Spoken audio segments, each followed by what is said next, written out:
The Blacklist villains were unlike those of any other TV show. While most series set up a clear battle between good and evil, the Blacklist thrived in moral ambiguity. James Spader's Raymond Red Reddington wasn't a hero, but the most dangerous criminal on the planet. Yet for years, audiences happily sided with him over whoever challenged his throne. Despite the series' gallery of chilling antagonists, Red always had fan support.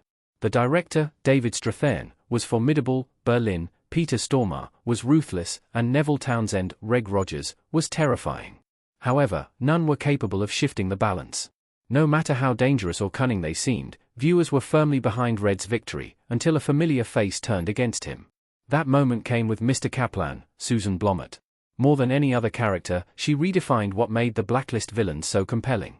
Her transformation from loyal fixer to vengeful enemy was shocking, but what mattered more was the audience reaction. For the first time, fans wanted Red to lose. Mr. Kaplan was the Blacklist's best villain. Mr. Kaplan stood apart because she was both personal and principled. Mr. Kaplan, introduced in the second episode of the Blacklist Season 1, The Freelancer, was first portrayed as Raymond Reddington's trusted cleaner, a meticulous figure who handled Red's messes with icy precision. For years, she existed on the periphery, a silent enforcer who made the criminal underworld's most dangerous man look untouchable. Yet her loyalty made her eventual betrayal all the more devastating. The Blacklist villains often reflected Red's world of espionage, power, and shifting loyalties. However, unlike Berlin or Townsend, Mr. Kaplan wasn't motivated by greed, vengeance, or raw ambition. She represented morality within the immorality, someone who acted from principle rather than self-interest. When she turned against Red, her reasoning wasn't about control, it was about protection. Compared to villains like Alexander Kirk, Ulrich Thompson, who had grand schemes and manipulative mind games, Mr. Kaplan's power came from her humanity. She knew Red intimately, his strengths, his weaknesses, and his lies. That made her infinitely more dangerous than any faceless operative or global mastermind who came before her. Her storyline also had emotional weight. Unlike the director, who embodied the CIA's shadowy bureaucracy, or Berlin, who was driven by revenge, Mr. Kaplan represented betrayal at its deepest level. She wasn't just another opponent in Red's endless cycle of enemies, she was family, and she weaponized that bond against him. Ultimately, Mr. Kaplan was the Blacklist's best villain because she forced both Red and the audience to confront uncomfortable truths. She was proof that the most threatening adversary isn't the one with the biggest army or the most elaborate plan, it's the one who knows where the bodies are buried. The Blacklist made it easy to root for Mr. Kaplan. Mr. Kaplan's motives made her feel like a hero rather than a villain. Mr. Kaplan in the woods with armed men in the Blacklist. The Blacklist villains were always fun to watch, but Mr. Kaplan's rise to antagonist made her sympathetic in a way no other villain could match. She wasn't just another criminal, she was a guardian. Having been Elizabeth Keene's, Megan Boone, nanny and protector, Mr. Kaplan carried a maternal bond with Liz that reshaped the conflict into something deeply personal.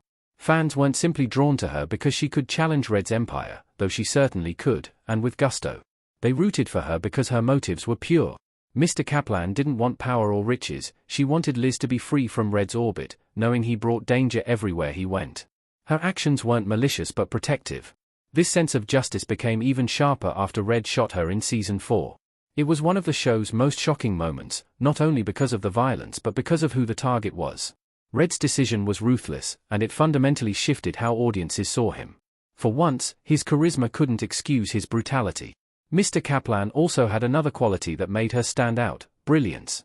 The Blacklist villains were often strategic masterminds, but Kaplan was on a different level. She dismantled Red's operation with meticulous efficiency, turning his own tools against him. Watching her pull the strings gave her the aura of a chess grandmaster, always one move ahead.